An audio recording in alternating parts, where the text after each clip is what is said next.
네, 찾으셨으면 다 같이 읽겠습니다. 그는 보이지 아니하는 하나님의 형상이시요 모든 피조물보다 먼저 나신 이시니 만물이 그에게서 창조되되 하늘과 땅에서 보이는 것들과 보이지 않는 것들과 혹은 왕권들이나 주권들이나 통치자들이나 권세들이나 만물이 다 그로 말미암고 그를 위하여 창조되었고 또한 그가 만물보다 먼저 계시고 만물이 그 안에 함께 섰느니라. 아멘.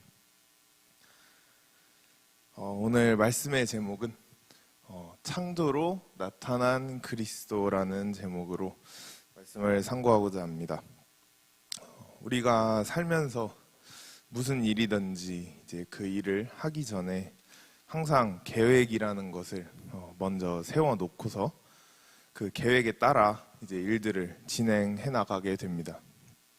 예를 들어 큰 2층짜리 단독 주택을 짓는다고 하면 그냥 막 짓는 것이 아니고 사전에 건축하는 사람이랑 또 인테리어 이런 디자인하는 사람들을 다 불러다가 계획서를 서로 같이 그리고 또 그걸 짜 놓은 상태로 그 계획서대로 지어야지만 그 집이 반듯하게 지어지게 됩니다. 사람도 이렇게 계획과 또 설계도를 먼저 그려놓고 일을 시작하는 것을 볼 때 사람을 창조하신 하나님께서는 사람보다도 더 정확하게 또 더 확실한 선명한 설계도를 그리시는 줄로 믿습니다. 아멘. 그렇기 때문에 하나님께서도 천지를 창조하실 때 그냥 막 창조하신 것이 아니고 하나님만의 아주 특별한 설계도를 가지고서 창조하셨습니다. 모든 만물이 창조되기 전에 하나님께서는 먼저 설계도를 그려 놓으시고 천지 창조를 시작하신 것입니다. 오늘 나온 창세기 1장 한번 읽어보겠습니다. 1장 1절에서 5절까지만 읽겠습니다.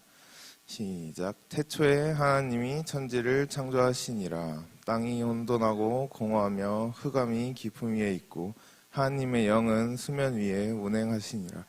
하나님이 이르시되 빛이 있으라 하시니 빛이 있었고 빛이 하나님이 보시기에 좋았더라. 하나님이 빛과 어둠을 나누사 하나님이 빛을 낮이라 부르시고 어둠을 밤이라 부르시니라. 저녁이 되고 아침이 되니 이는 첫째 날이니라. 아멘. 이렇게 창세기 1장에 나온 이 천지 창조의 과정들을 보면 우리는 하나님의 창조 계획을 우리는 볼 수가 있습니다.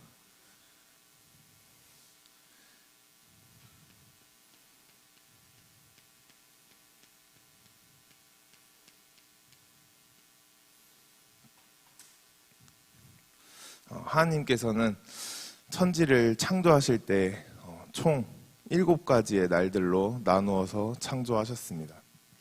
첫째 날부터 7째 날까지 각기 다른 창조를 하셨습니다.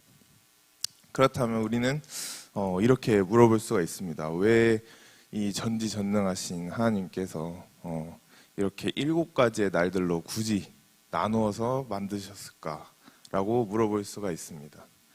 7번 말씀하시기도 솔직히 귀찮으실 텐데 그냥 한 번에 말씀으로 막 천지 모든 만물아 이러면서 이제 있을지어다 하면은 다 생길 것이 뻔한데 이러면 상당히 편했을 텐데 왜 굳이 이렇게 하셨을까라고 생각할 수가 있습니다. 그 이유는 이제 골로새서 1장 16에서 17절을 보면 알 수가 있습니다. 하나님이 천지 창조를 하신 것이 그냥 세상을 만들려고만 하신 것이 아니고 그 속에 영적인 뜻이 있기 때문입니다. 골로새서 1장 16, 17 한 번만 읽어보겠습니다. 만물이 그에게서 창조되되 하늘과 땅에서 보이는 것들과 보이지 않는 것들과 혹은 왕권들이나 주권들이나 통치자들이나 권세들이나 만물이 다 그로 말미암고 그를 위하여 창조되었고 또한 그가 만물보다 먼저 계시고 만물이 그 안에 함께 섰느니라. 아멘. 하나님께서는 천지 창조의 이 과정 속에 그리스도의 복음을 같이 묶어 놓으셨습니다. 창세기 1장에 나온 대로 보면 첫째 날은 빛, 그리고 둘째 날 물과 물이 나누는 역사, 궁창, 그리고 셋째 날은 묻이 드러나는 것, 또 넷째 날은 해와 달과 별, 또 다섯째 날은 하늘의 새와 바다의 물고기, 여섯째 날은 땅에 기는 것과 우리 인간, 그리고 일곱째 날은 안식을 하셨습니다. 근데 이러한 것들은 성경을 그냥 읽으면은 바로 알 수 있는 것들이고, 또 주일학교 유치부 애들도 이런 것들은 다 배우고 알게 됩니다. 이 7가지의 사건들이 복음과 전부 연관이 있는 그러한 사건들입니다. 그렇다면 복음은 무엇이냐라고 말할 때 복음은 바로 이 세상을 창조하신 그 하나님이 이 세상에 사람으로 오셔서 인간을 구원시키는 그 일을 하시는 것을 가르쳐 우리는 구속사라고 합니다. 결국은 이 천지창조의 7가지 사건들은 이런 물질적인 창조 뒤에 하나님께서 인간을 구원시키는 이 구속사를 뜻하고 있는 것입니다. 그래서 첫째 날은 하나님께서 성경에도 나와 있듯이 이 빛을 만드셨습니다. 이 빛은 우리가 하늘을 보았을 때 보이는 그 빛, 그 자연적인 빛을 말하는 것이 아닙니다. 자연의 빛은 넷째 날 해와 달과 별을 만드실 때 그때 생겨나는 것이 자연적인 빛입니다. 그렇다면 창세기 1장의 이 빛은 무엇을 말하느냐 하면은 이것은 바로 요한복음 1장을 지향하고 있습니다. 요한복음 1장 한 번만 읽어보겠습니다. 1장 1절에서 13절까지 좀 길지만 같이 한번 읽어보겠습니다. 태초에 말씀이 계시니라. 이 말씀이 하나님과 함께 계셨으니 이 말씀은 곧 하나님이시니라. 그가 태초에 하나님과 함께 계셨고 만물이 그로 말미암아 지은 바 되었으니 지은 것이 하나도 그가 없이는 된 것이 없느니라. 그 안에 생명이 있었으니 이 생명은 사람들의 빛이라. 빛이 어둠에 비치되 어둠이 깨닫지 못하더라. 하나님께로부터 난 자가 있으니 그의 이름은 요한이라.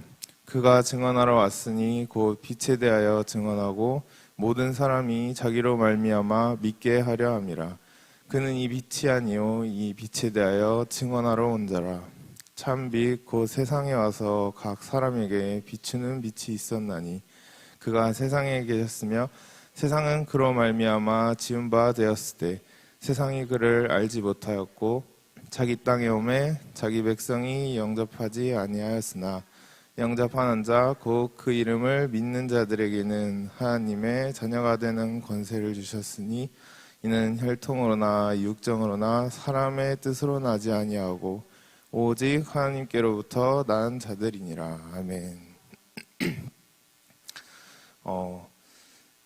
창세기 1장에 나온 그 빛은 결국엔 이 요한복음 1장에 이 요한이 말하고 있는 이 사도 요한이 말하고 있는 이 빛과 이 말씀과 똑같이 연관성이 있습니다.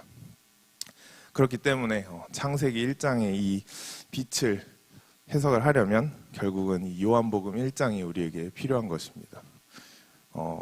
여러 가지의 이 성경들을 보면 구약과 신약은 항상 뭔가 문제와 이 풀이책으로 연결되는 것을 우리가 볼 수가 있습니다.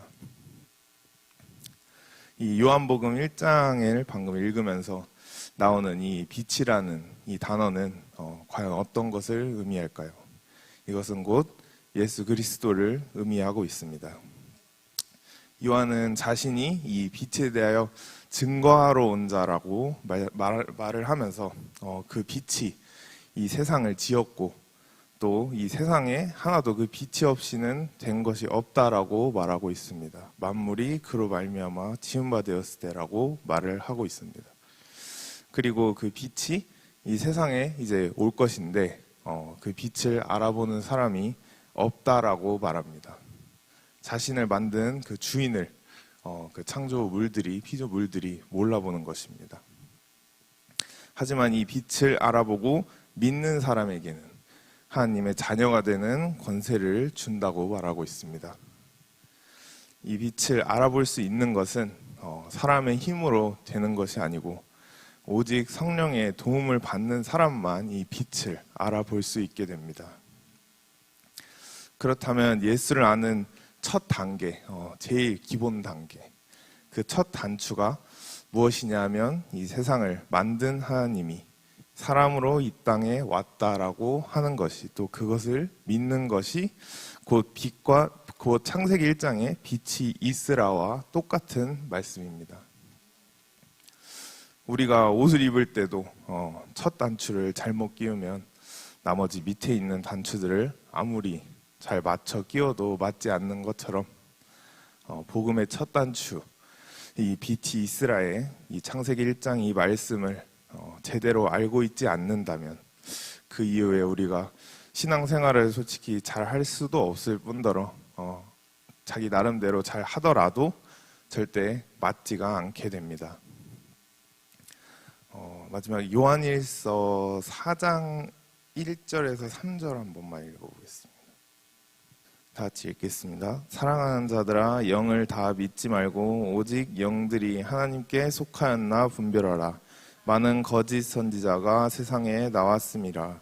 이로써 너희가 하나님의 영을 알지니 곧 예수 그리스도께서 육체로 오신 것을 시인하는 영마다 하나님께 속한 것이요 예수를 시인하지 아니하는 영마다 하나님께 속한 것이 아니니 이것이 곧 적그리스도의 영이니라.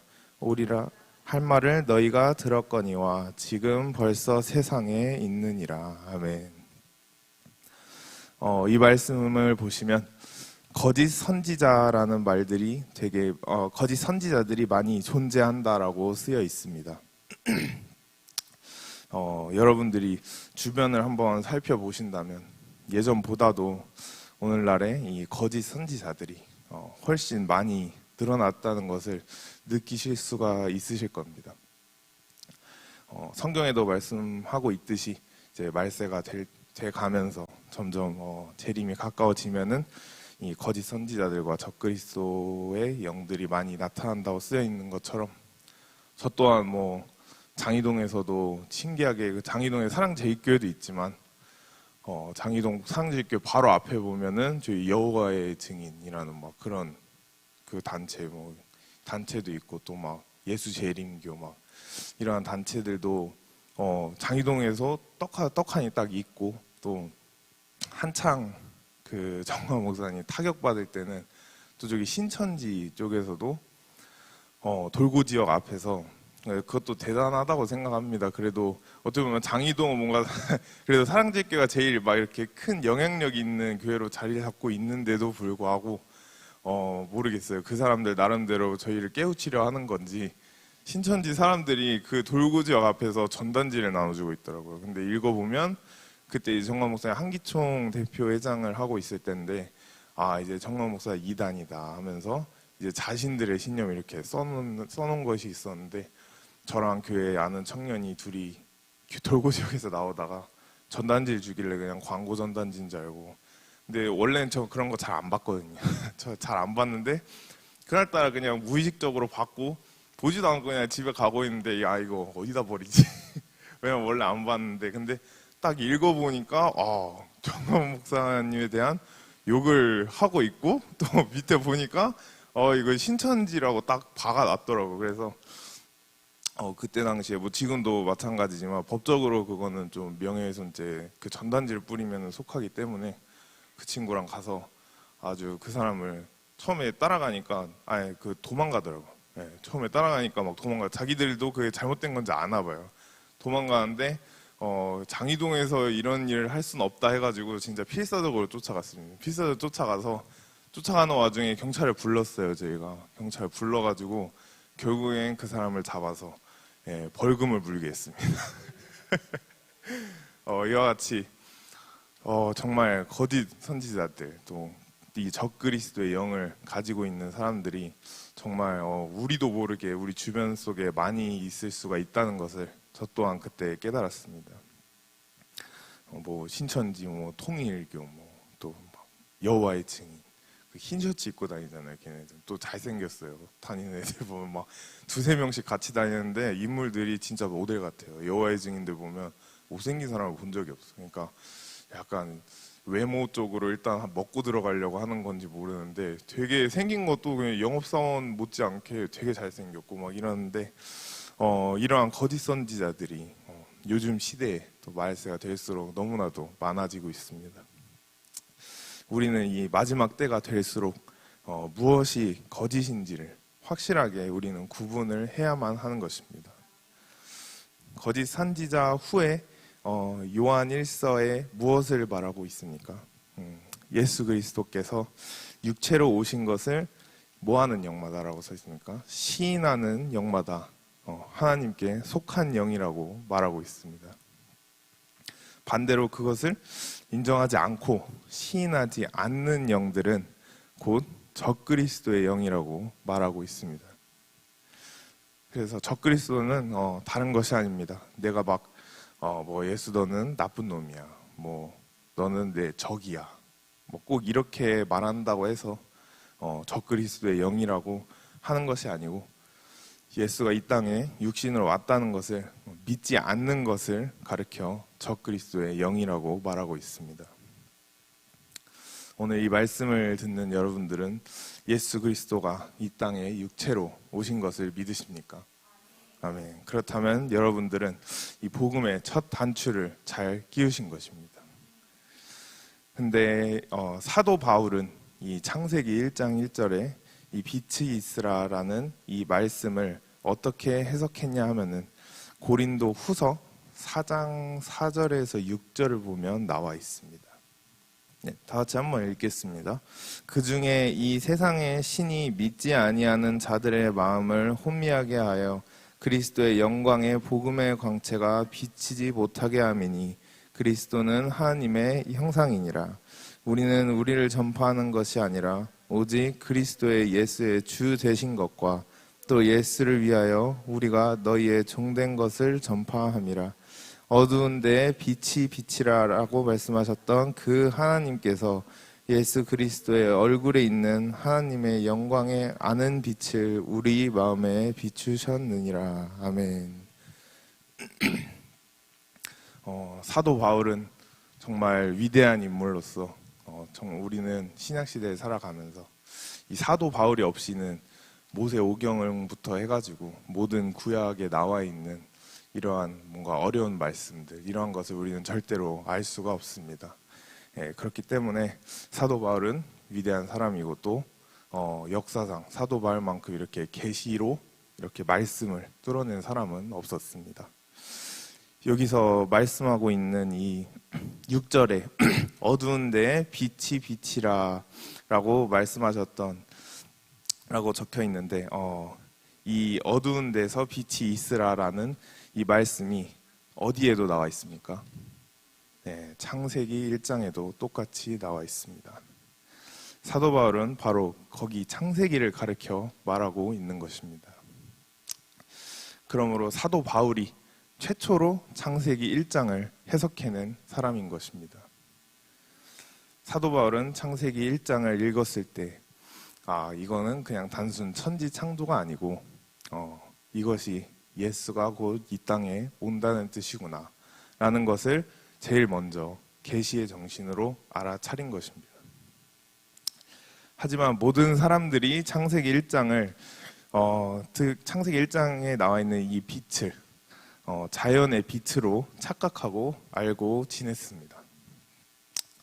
왜 사람들이 이것을 착각하고 지냈느냐 하면은 그것은 바로 바울에서부터 우리의 관심과 또 우리의 눈이 떨어졌기 때문입니다.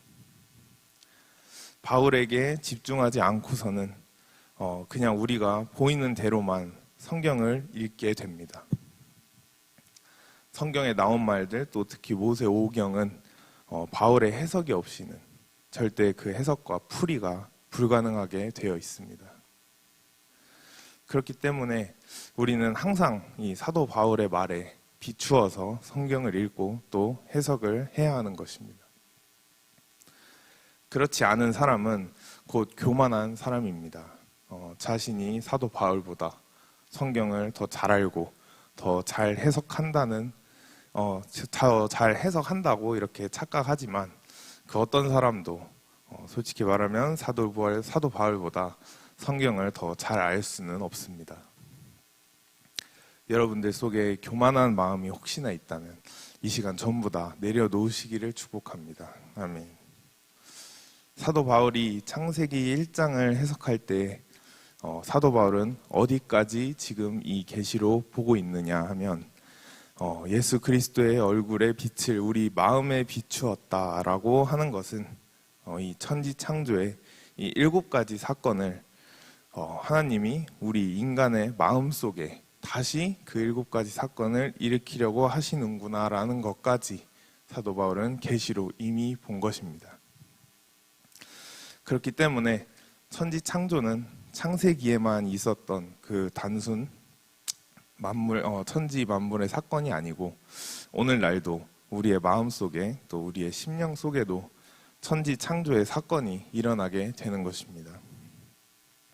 보라 새 것이 되었도다라는 말씀처럼 하나님께서는 우리의 마음을 새 것으로 만들어 주시게 됩니다. 그렇다면 이 빛이 사람 속에 비추어 들어온다면 이 빛은 곧 3가지의 능력을 나타내게 되어 있습니다. 사람 속에는 처음엔 혼돈, 그리고 공허, 그리고 흑암이 존재하고 있습니다.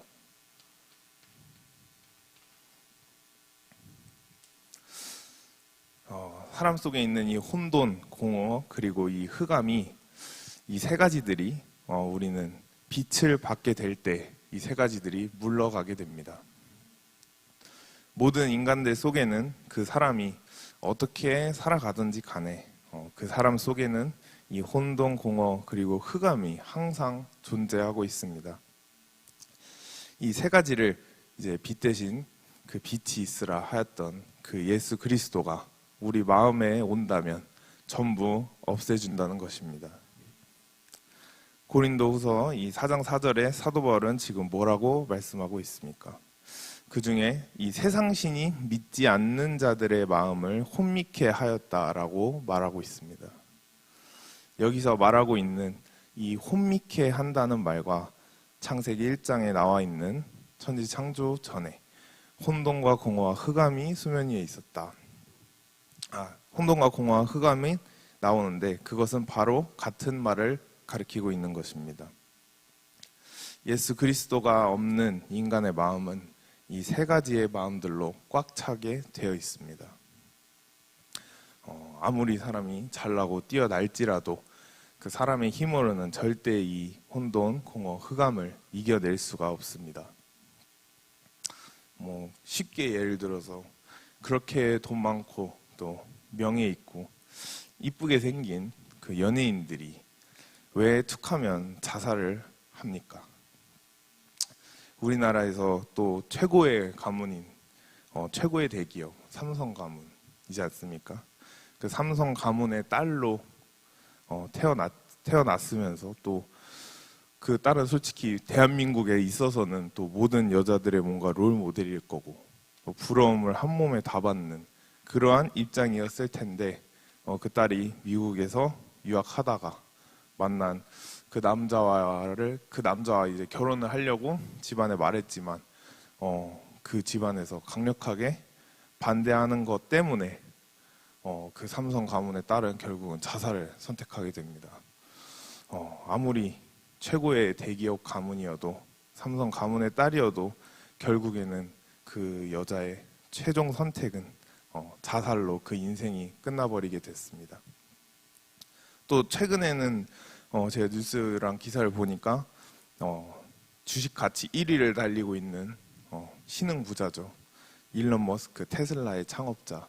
이 일론 머스크의 아내가 이 일론 머스크가 자신의 절친한 친구가 그 구글의 원래 창업자였던 공동 창업자가 있는데 그 둘 중에 한 명이었던 그 구글의 원래 창업자였던 사람과 되게 친한 친구라고 쓰여 있습니다. 기사에 보면. 근데 그 창업자의 아내와 이 일론 머스크가 불륜 사건이 일어나게 되고, 또 지금 그 구글 창업자와 그 불륜이 일어났던 아내는 서로 이제 이혼 소송을 걸고 서로 지금 막 법정 다툼을 하고 있는 그러한 상황이라고 합니다. 세계에서 제일 돈 많은 사람이 도대체 뭐가 아쉬워서 다른 사람도 아닌 자신의 뭔가 그 친한 친구의 아내를 빼앗아서 불륜을 저지릅니까? 이것을 볼 때 이제 저는 그 다윗 왕이 생각나기도 하고, 그때는 다윗이 왕이었고 어떻게 보면은 왕의 말에 다 따라야 하고 다윗이 1인자였음에도 불구하고 다윗도 어떻게 합니까? 그 우리아를 전장을 보내서 죽이게 하고 죽임 당하게 하고 그 아내를 빼앗던 것처럼 그때 당시에도 다윗의 마음에 그러한 영이 있었던 것 같습니다. 세계에서 돈이 제일 많으면 뭐 이쁜 여자들 보고 막 자신이 마음에 드는 여자들 보고 자기 집 와서 이렇게 뭐 놀자, 파티하자 이러면 솔직히 뭐 수백 명, 수천 명이 뭐 줄 서서 찾아올 텐데 굳이 이 친구의 아내를 건드린 것입니다. 이것만 보아도 아무리 세계에서 돈이 제일 많은 이런 일론 머스크의 마음에는 공허가 있다는 것을 보여주고 있습니다. 돈으로는 채울 수 없는 그 공허함을 채우기 위해서 도덕적으로, 윤리적으로 말도 안 되는 짓들을 하는 것입니다. 이뿐만이 아닙니다. 요즘에 아이들을 볼 때, 막 초등학생들, 이런 중학생들 아이들을 볼 때 예전보다도 훨씬 더 그 아이들이 혼돈 속에 지내고 있다는 것을 저는 개인적으로는 느끼고 있습니다. 그 이유는 이제 예전에는 뭐 여러분들도 솔직히 그 세대와 같겠지만은 부모님들이 뭐 자녀들을 키워가면서 양육하면서 자녀가 잘못했을 때 이제 사랑하는 마음으로 뭐를 듭니까? 회초리와 매를 들게 됩니다. 저 또한 이렇게 사랑의 매를 맞은 적이 많은데 솔직히 예전에는 다 이렇게 사랑의 매를 한 번씩 맞고 안 큰 사람이 없는 것 같습니다. 근데 그 사랑의 매가 미워서 때리는 것이 아닌 정말 사랑해서 또 바른 길로 가라고 다잡아주려고 이 부모님이 자녀들을 회초리로 훈육을 하는 것입니다. 하지만 요즘 아이들을 보면 부모님이 회초리로 때리려고 시도만 해도 어떤 아이들 보면 경찰에 막 신고하고 또 그것도 막 아동의 뭐 하나의 인권이라고 주장하는 그런 뭐 사람들이 있는 것도 요즘은 볼 수가 있습니다. 만약에 그렇게 되는 순간 가정 속에 질서라는 것은 없어지게 되고 그 가정은 이제 혼돈 속에 빠지게 되는 것입니다. 부모가 자녀를 컨트롤할 수도 없고 다룰 수도 없는 그러한 질서 없는 가정이 되어버립니다. 학교에서는 뭐 학생 인권이라고 하면서 오히려 학생들이 뭐 교사들과 선생님들을 막 폭행하고 또 막 선생님들한테 그냥 막 욕하고 반말하고 이러한 사건 사고가 요즘에는 너무나도 자주 일어나고 있습니다. 질서가 거꾸로 되어버린 것입니다. 이 모든 현상들의 이유는 바로 그 사람들 속에 있는 이 혼돈, 또 공허, 그리고 이 흑암을 그 사람들은 이겨내지 못한다는 것을 증거로 이러한 현상들이 나타나는 것입니다. 이 세상 신이 사람의 마음을 혼미케 하였다라고 할 때 이 세상 신은 바로 사탄을 말하고 있는 것입니다. 혼돈, 공허, 흑암의 뒤에는 바로 이 사탄이 있다는 것입니다. 하지만 예수 그리스도가 우리 속의 마음에 빛으로 오셨을 때에는 이 세 가지들이 전부 변화가 일어나게 됩니다. 혼돈이 이제 더 이상 혼돈이 아닌 질서 속에 거하게 됩니다. 그리고 세 가지의 질서는 가정, 교회, 그리고 국가입니다. 가정에서는 부모님, 또 교회에서는 목사님, 국가에서는 대통령의 말에 우리는 순종하고 질서 속에 살게 됩니다. 하지만 여기에 한 가지 조건이 있습니다. 그것은 바로 이 부모, 또 목사님, 이 대통령, 이 순종의 대상이 이제 하나님의 말씀을 따르는 사람이어야만 이 말씀이 적용되는 것입니다. 만약에 부모가 하나님의 말씀을 따르지 않는다면 그것은 순종의 대상이 아닌 것입니다. 교회에서도 솔직히 목사님이라고 이제 다 목사님이 아닌 것입니다. 물론 명칭은 목사님이고 신학교는 나왔을 수 있더라도 목사님이라고 다 똑같은 목사님은 아닌 것입니다. 목사님들 중에서도 하나님의 말씀을 따르지 않는, 성경에서 말하고 있는 거짓 선지자들이 분명히 이 시대에 존재합니다. 그러한 사람들은 아무리 목사님이라고 할지라도 그의 말을 따르면 안 되는 것입니다. 코로나가 이 지구촌을 한번 덮쳐오니까 하나님의 말씀을 따르는 목사님들과 평소에는 따르는 척만 했던 그러한 목사님들이 확연하게 드러나 버렸습니다. 그렇기 때문에 코로나 시기 동안 엄청난 숫자의 교회들이 문을 닫고 또 교회를 경매로 내놓고 교회 땅을 팔고 이러한 것을 볼 수가 있습니다. 마지막으로 대통령 또한 마찬가지입니다. 하나님의 말씀을 따르지 않는 대통령의 말은 그것이 곧 법일지라도 우리는 따르지 않고 오히려 맞서 싸워야 되는 줄로 믿습니다. 그리고 이 공허는 빛이 오시게 되면 공허가 우리에겐 만족으로 바뀌게 됩니다.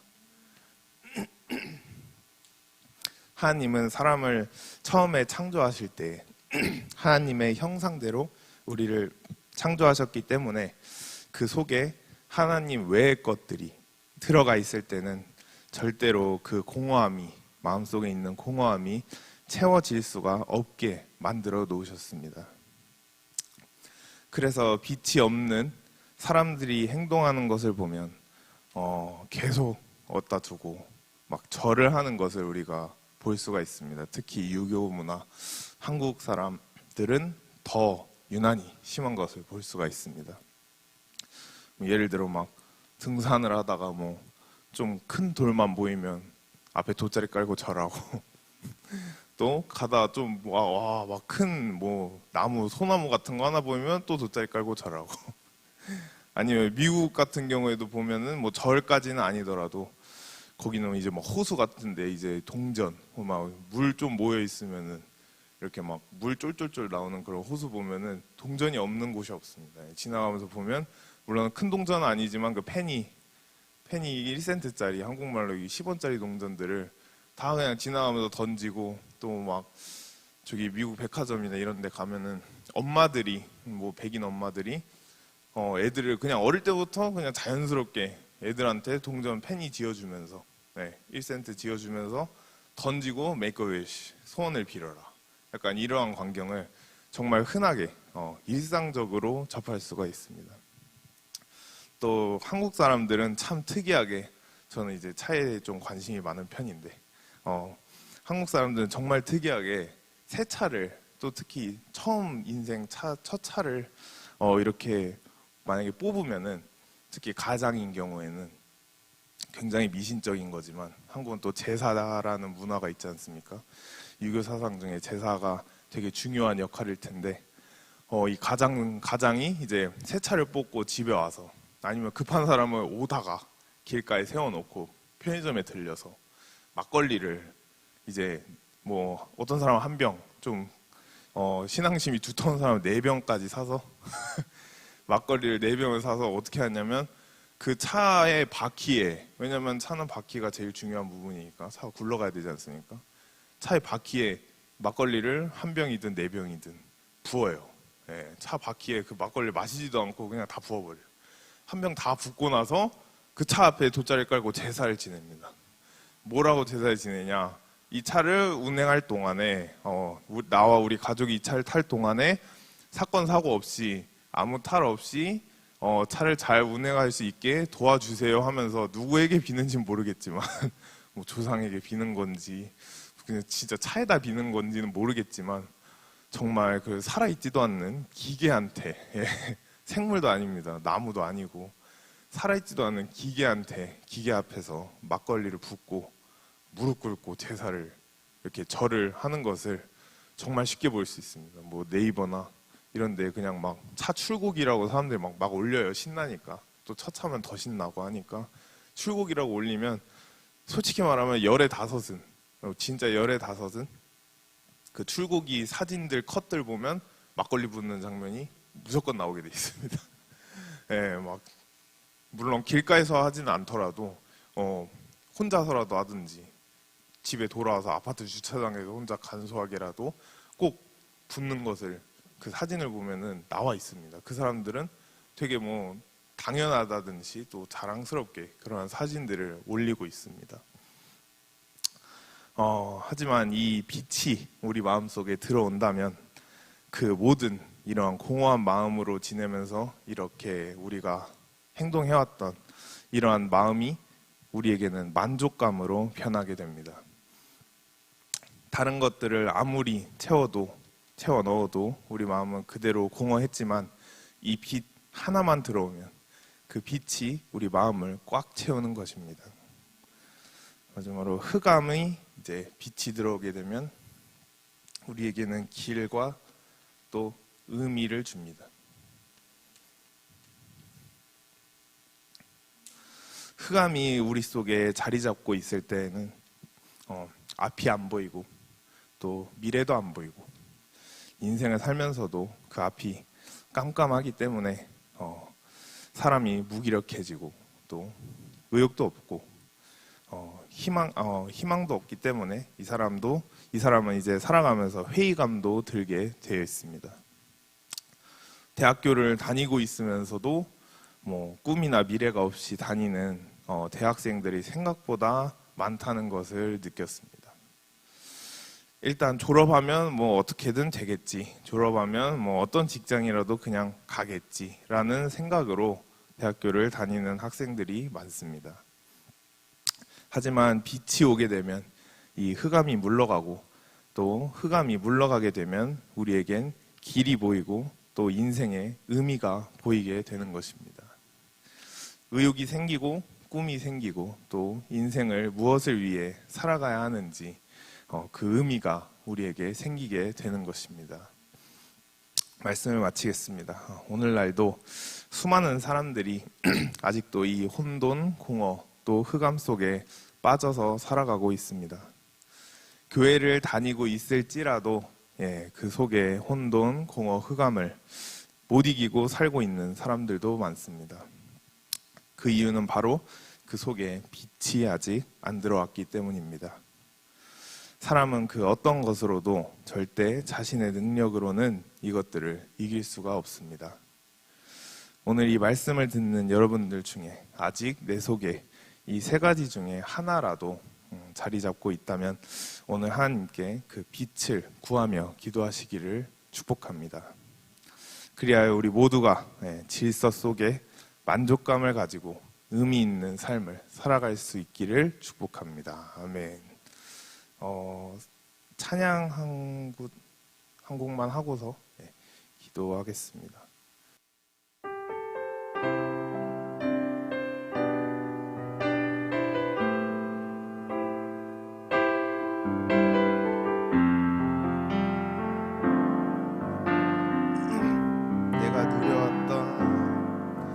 내가 누려왔던 모든 것들이 내가 지나왔던 모든 시간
시간 기도할 때 이 은혜라는 것은 값없이 받는 것이 은혜라고 말하고 있습니다.